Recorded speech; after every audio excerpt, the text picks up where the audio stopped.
Assalamualaikum warahmatullahi wabarakatuh.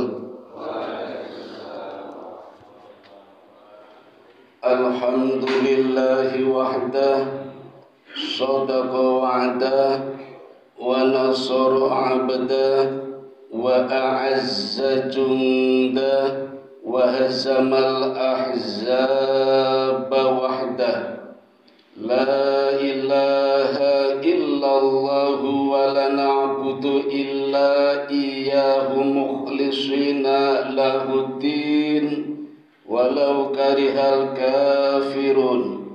Ashhadu an la ilaha illallah wahdahu la syarika lah wa ashhadu anna Muhammadan abduhu wa rasuluhu la nabiyya ba'da. Bapak Ibu, saudara-saudara, adik-adik jamaah salat subuh Masjid Baitur Rahman rahimakumullah. Pagi ini saya akan menyampaikan materi tentang tujuan atau target kita berpuasa. Sebenarnya panduannya sudah ada di dalam Al-Quran, surat Al-Baqarah, surat yang kedua ayat 183. Pun apal sedaya nggih? Cuma dua yang hafal. Saya ulangi, a'udzu billahi minasyaitonir rajim. Ya ayyuhalladzina amanu kutiba alaikumusiyam kama kutiba alal ladzina min qablikum la'allakum tattaqun. Itu ayatnya. Di dalamnya terkandung 4 pokok pikiran. Semuanya berurutan. Dimulai dari yang pertama, ya ayyuhalladzina amanu, wahai orang-orang yang beriman. Isinya tentang kriteria orang beriman. Di antaranya hadir di majelis taklim, berpuasa di bulan Ramadan. Sekarang pun ada, itu berarti terpanggil sebagai orang beriman. Pokok pikiran kedua, kutiba alaikumusiyam, kita diwajibkan menunaikan siam. Maka kalau sekarang kita sedang menunaikan siam, berarti kita terpanggil juga. Dan ini berisi tentang bagaimana kita melakukan perintah Allah, tidak hanya karena wajib. Selama kita beranggapan puasa wajib pasti beban, padahal kita butuh, maka kita perlu merubah paradigma dari wajib menjadi kebutuhan. Jadi kita mewajibkan diri sendiri bukan karena wajib karena Allah. Yang ketiga, bagaimana kita bisa menjalankan aktivitas di bulan Ramadan dengan baik sesuai dengan kriteria orang beriman. Ada contohnya. Contohnya kama kutiba alal ladzina min qablikum. Orang-orang dahulu, para nabi, para rasul sudah mencontohkannya bagaimana sukses di dalam melakukan ibadah puasa. Nah, targetnya ada di urutan yang keempat, yaitu la'allakum tattaqun, menjadi orang yang bertakwa. Banyak perspektif Bapak Ibu memandang takwa itu seperti apa. Satu saja yang ingin saya sampaikan, bahwa takwa adalah perasaan, sikap, sifat merasa bebas, merdeka, tidak terbelenggu oleh apapun. Selama kita masih terbelenggu, itu berarti belum merdeka dan belum takwa. Nah, ini takwa satu perspektif, kita bisa mendefinisikan sendiri. Nah, untuk menuju takwa Bapak Ibu pasti ada hambatannya, baik hambatan yang paling ringan maupun hambatan yang paling besar. Dan hambatan itu bisa datang dari Allah, bisa juga datang dari kita sendiri yang mendatangkan hambatan itu. Kita sering tidak sadar menghambat diri kita sendiri. Ya, seperti ketika kita hendak ke masjid tadi pagi, itu kadang kita membuat hambatan sendiri. Maka toraya, Mangkat ora ya. Gege udan. Iso udan tenan ya. Jadi kita sepertinya punya mukjizat itu, bisa mendatangkan hujan itu loh. Ada yang seperti itu berarti kita mendatangkan hambatan sendiri. Kadang Allah tidak memberikan hambatan. Atau juga dari Allah juga bisa. Nah, disinilah dibutuhkan kesabaran. Karena memang kesabaran itu intinya ada 3 Bapak Ibu. Seperti puasa, hakikatnya kan menahan. Menahan identik dengan sabar. Nah, sabar itu secara garis besar ada 3. Sabar di dalam menjalankan perintah Allah, sabar di dalam meninggalkan kemaksiatan, sabar di dalam menerima musibah. Yang nomor 1, 2 ini dapat kita olah, kita manage. Tapi yang ketiga tidak bisa, itu hak prerogatif Allah. Tapi Allah pun menuruti kita. Kalau kita baik sangka, Allah baik. Kalau kita buruk sangka, Allah pun menurutinya. Jadi hambatan-hambatan untuk menuju orang takwa itu biasanya bisa datang dari Allah, bisa juga dari diri kita. Dari Allah tujuannya menguji agar takwa kita semakin meningkat. Tapi kalau kita mendatangkan hambatan sendiri, itu yang harus kita atasi dengan diri kita sendiri. Nah, hambatan yang paling ringan biasanya seperti tadi, alam, cuaca, iklim, panas, dingin. Kita beruntung Bapak Ibu hidup di negara Indonesia 50-50 suasananya. Puasa 12 jam, 12 jam lagi tidak puasa. 12 jam malam, 12 jam siang. Hari ini di Swedia puasanya 20 jam. Karena siangnya 20 jam, malamnya 4 jam. Habis tarawih langsung sahur. Tetangganya Islandia kebalikannya. Malamnya 20 jam, puasanya 4 jam, nggak usah meri. Makanya di Islandia sekarang banyak pengantin baru, mumpung malamnya lama 20 jam, puasanya 4 jam. Yang ekstrim Finlandia ada hari-hari tertentu yang mataharinya 24 jam. Nah, kalau matahari 24 jam berarti siang terus, nggak pakai buka, nggak pakai sahur. Dan itu sudah dilakukan oleh Nabi Musa dengan umat-umatnya selama 40 hari. Kuat mboten Bu? Ora kuat. Maka Allah Maha tahu. Nabi kita pun tahu memberikan kemudahan syariat pada agama kita. Tidak seperti nabi-nabi terdahulu yang berat puasanya. Narasinya berbeda tapi hakikatnya sama, menahan. Kalau narasinya sama, tentu kita tidak kuat. Fisik, postur tubuh kita juga berbeda. Nabi Zakaria itu puasanya seumur hidup, Pak. Usianya 95 tahun. Nabi Zulkifli berpuasa sejak usia 40 tahun. Berarti puasanya berapa lama?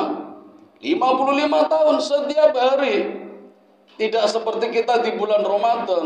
Narasinya berbeda tapi hakikatnya sama, menahan. Menahan ya. Kalau menahan makan masih gampang, menahan minum masih gampang. Kalau kita kuat, ya kuat ya. Kalau tidak kuat, masa nggak kuat? Binatang saja kuat. Nah, yang sulit yang ketiga, menahan nafsu.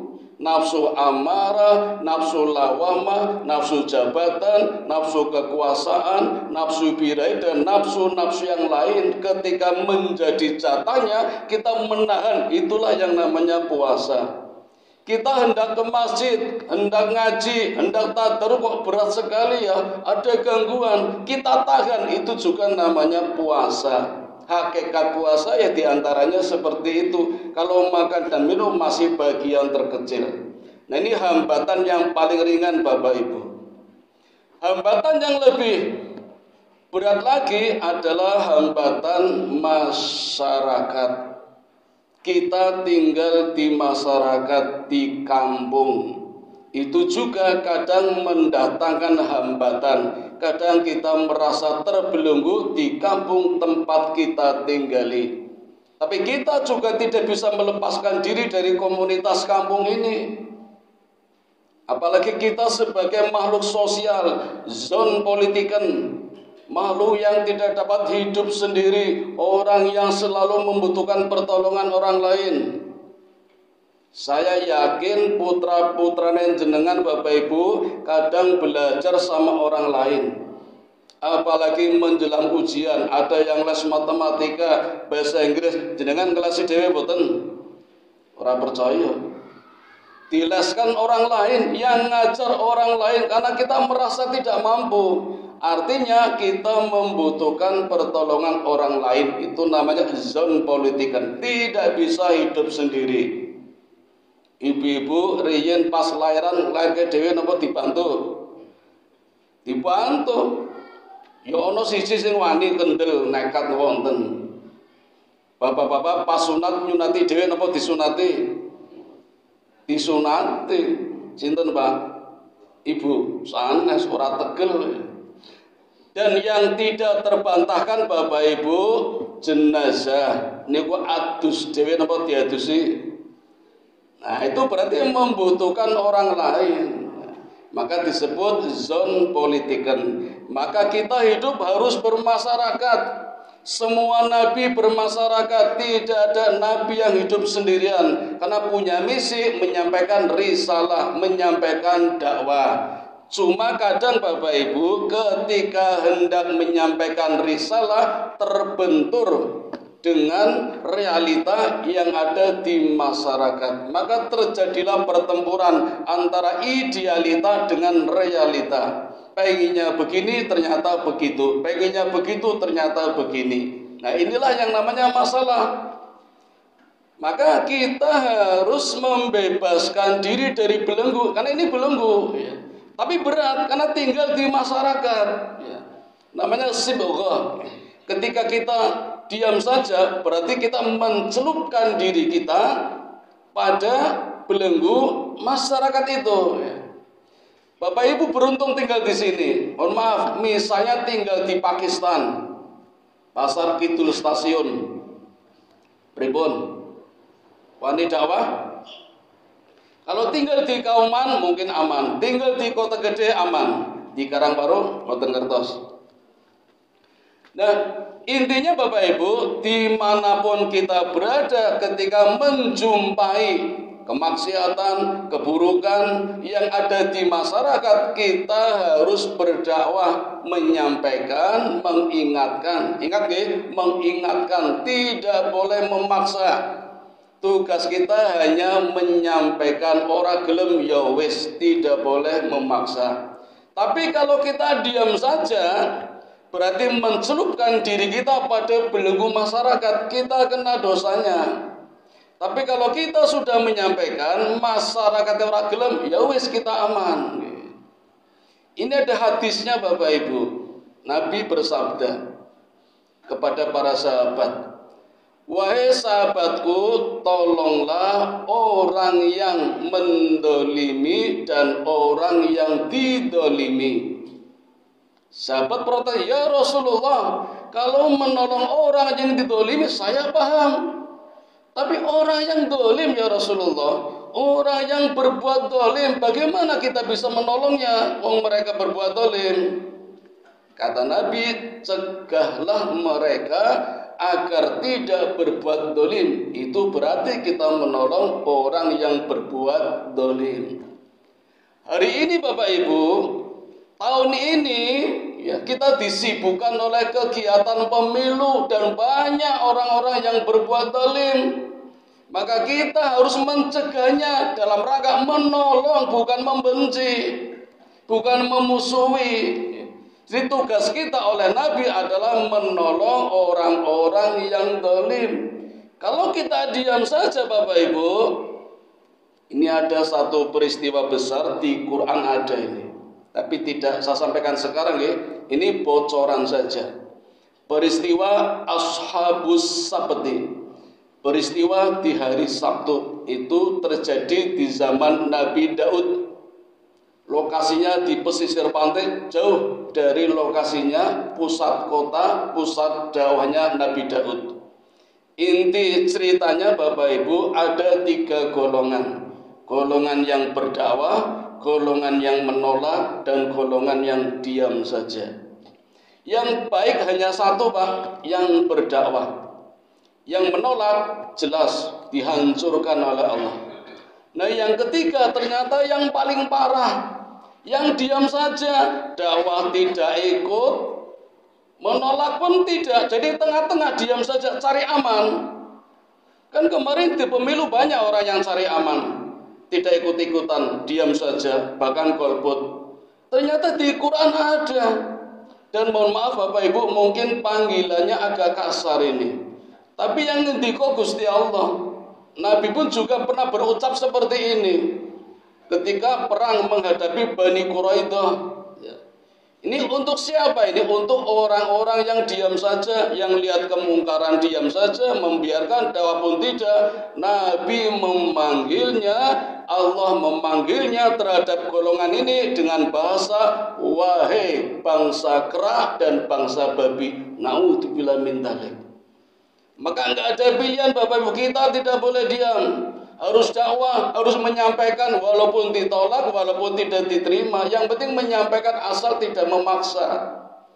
Nah, sekarang bagaimana cara menyampaikannya? Ini pun 16 menit, jatahnya pinten menit ini? 5 menit malih ya? Insya Allah kapan-kapan disambung. Ini ajeng medot tanggung ini. Ya tak pedot sedikit. Jadi bagaimana kita berdakwah di masyarakat? Nabi mengajarkan tidak boleh milih Pak Bu, harus urut. Tapi kalau yang pertama tidak mampu, boleh yang kedua. Yang kedua tidak mampu, boleh yang ketiga. Apa kata Nabi? Apabila engkau melihat kemungkaran, maka rubahlah dengan tanganmu. Bila dengan tangan tidak mampu, dengan lisanmu. Bila dengan lisan tidak mampu, dengan hatimu. Mboten saged milih. Dicoba dulu yang pertama, merubah, berdakwah, mengajak kebenaran dengan tanganmu. Bisa dengan tangan, benar-benar tangan, bisa dengan tangan dalam bentuk kekuasaan dan kekuatan. Ini boleh milih. Dengan tangan artinya benar-benar pakai tangan, aliyadu, fisik. Ya. Ada yang menafsirkan mukul boleh, ngampleng boleh. Ingat hati-hati nggih. Sekarang zamannya sudah berbeda. Dulu zaman saya jadi murid, remuk niki Bapak Ibu. Tapi saya juga enggak membalas. Malah saya takut dengan guru saya. Guru saya semakin wibawa. Saya pulang, lapor bapak saya malah ditambahi. Plek, kowe wae karo gurune wani kok. Niko riyin saniki jangankan plak-plak, dengan lisan saja Bapak Ibu bisa menjadi perkara. Murid saniki Pak nek diuneke walaupun salah ngertine bener, orang tuanya protes. Ngen kula wonten Bu ajeng ujian praktek agama, hafalan Quran surat Al-Kautsar mboten apal coba. Al-Kautsar pinten ayat Bu? 3 tahun sekolah nganti kelas 3 mboten apal, napa mboten kebangetan niku? Janjane pahit-pahit tahun pertama inna a'toinakal kautsar, terus setahun masa mboten apal. Tahun kedua munggah kelas kali fasholli li rabbika wanhar, masa mboten apal. Nyatane yo ora apal niku. Ayat ketiga pas kelas 3 ngapalkan innasyani'aka wal abtar, nyatane mboten hafal. Apa ora nesu gurune? Mboten nesu, ning dilaporke anake teng wong tuane teko ngejak ombudsman mencoba wae. Padahal kita mengajak kebenaran, menghafalkan surat Al-Kautsar, ora trimo bocah lapor wong tuane, gurune diperkarakan. Niki zaman napa niki? Niku Al-Kautsar lho Bapak Ibu. Sing kebangetan malih wonten Al-Fatihah mboten hafal sobi. Kaya ora tau salat nggih. Padahal waton dadi makmum aja mesti hafal niku. Banyak surat Bapak Ibu, kula niku nggih hafal juz aman, tapi tidak pernah menghafalkan. Mergo menjadi makmum yang baik, setiap imam membaca surat setelah Fatihah saya menyimak sampai saya tidak membaca Fatihah, nggak apa-apa kan makmum, menyimak yang dibaca imam, lama-lama hafal Bapak Ibu. Mosok ngapalke 3 tahun mboten hafal, naudzubillah. Nah, kita perlu berdakwah, tapi zamannya sekarang berbeda. Tapi boleh nggak memukul dengan tangan? Boleh, hadisnya juga ada. Terutama buat putra-putrine panjenengan Bapak Ibu. Ajarilah anakmu ketika sudah berusia 7 tahun. Bila sudah 10 tahun belum mau sholat, pukul. 10 tahun ya. Jadi ada toleransi 3 tahun untuk mencoba berdakwah, memberi ketegasan pada anak kita. 10 tahun belum mau sholat, pukul Bapak Ibu. Ingat hati ya. Ada daerah yang tidak boleh dipukul. Pundi Pak? Wajah, kepala, pundi malih, depan nggih. Jadi pilihlah bagian-bagian yang kira-kira kalau dipukul tidak sakit. Biasanya pundi Bu? Bokong, bokong ngertos nggih? Ombo njekokong niku lho. Ah niku boleh. Ora seru-seru, lirih-lirih mon plek. Syukur-syukur mukulnya membaca bismillah dulu. Bismillahirrahmanirrahim. Plek. Tidak perlu emosi, pakai hati bismillah. Atau Al-Fatihah dulu. Ajeng mukul Al-Fatihah. Al-Fatihah. Wis mlayu bocah. Apa mali Yasin asui banget nika. Nah, itu pakai tangan Bapak Ibu. Boleh nggih. Niatnya baik, jangan sampai marah. Jadi emosinya dilepaskan untuk membimbing anak kita dengan dakwah tangan secara fisik. Nah, tangan dalam arti kekuasaan, di kampung kita ada yang berkuasa Bapak Ibu.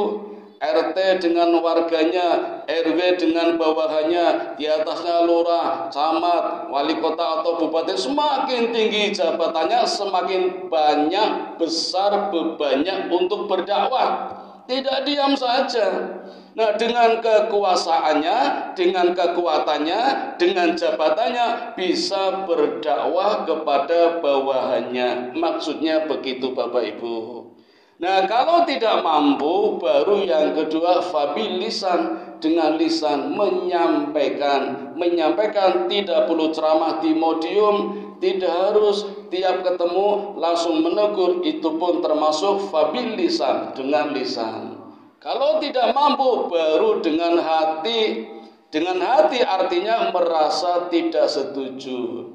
Ketika di kampung ada majelis judi misalnya, majelis minum-minuman keras, kita lihat, kita nggak bisa pakai tangan, nggak bisa.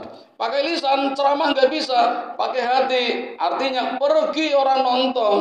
Nonton sama saja hukumnya. Nah, kita tinggalkan itu artinya dengan hati. Tapi itu selemah-lemahnya iman. Pertanyaan, apa iman kita mau lemah terus? Tentu tidak. Maka harus berdakwah. Nah, ini belenggu yang kedua Bapak Ibu. Selama kita tidak bisa terlepas dari belenggu ini, kita akan sulit meningkat pada takwa yang kedua. Padahal tingkatan takwa banyak sekali.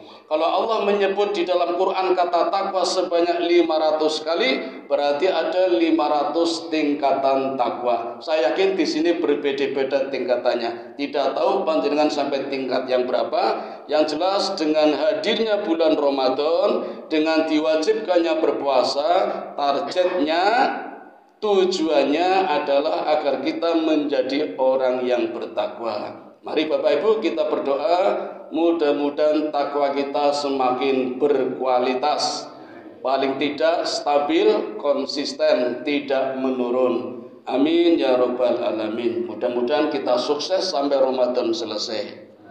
Mari Bapak Ibu kita tutup dengan doa kifaratul majlis. Subhanakallahumma wa bihamdika asyhadu an la ilaha illa anta.